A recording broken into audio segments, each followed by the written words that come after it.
Bagi Indonesia dan negara-negara Asia Tenggara, kerbau dianggap sebagai hewan yang bernilai tinggi karena dagingnya banyak dikonsumsi.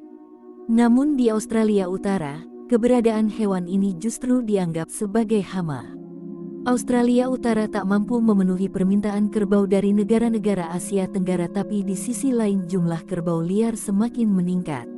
Meski curah hujan yang rendah akan mempengaruhi populasinya, namun jumlah kerbau liar saat ini diperkirakan lebih dari 160.000 ekor. Kerbau-kerbau ini dianggap hama karena merusak lingkungan bagi produk agrikultur lainnya.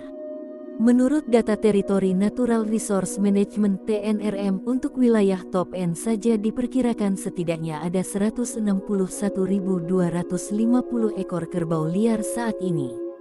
Top End hanya sebagian dari wilayah NT, yaitu wilayah semenanjung yang mencakup Darwin dan Arnhem Land.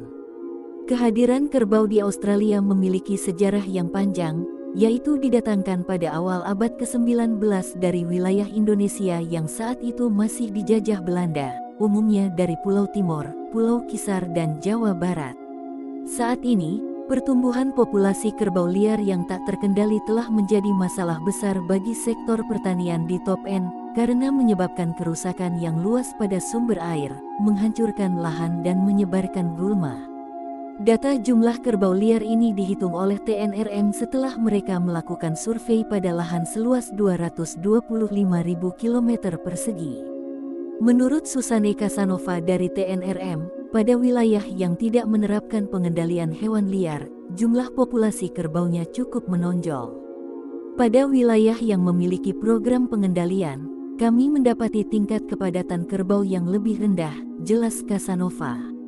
Sementara di wilayah tanpa pengendalian, katanya, tingkat kepadatan populasi kerbau sekitar 1 ekor per kilometer persegi.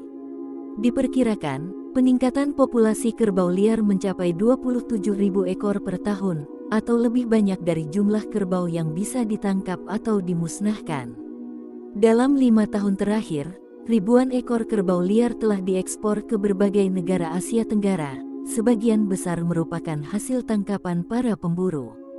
Selain mengekspor, upaya pemusnahan kerbau liar juga telah dilakukan, misalnya di Taman Nasional Kakadu dan tanah-tanah adat aborigin. Namun demikian, populasi kerbau liar masih terus mengalami peningkatan. Menurut Ketua Dewan Industri Kerbau NTBIC Ian Bradford, permintaan kerbau dari Asia Tenggara tidak pernah bisa dipenuhi oleh pihaknya. Permintaan selalu ada, hanya masalah bagaimana memenuhinya, kata Bradford kepada ABC. Bradford menjelaskan, mayoritas kerbau liar ditemukan di tanah-tanah adat aborigin, sehingga pihaknya terus berusaha meningkatkan upaya perburuan.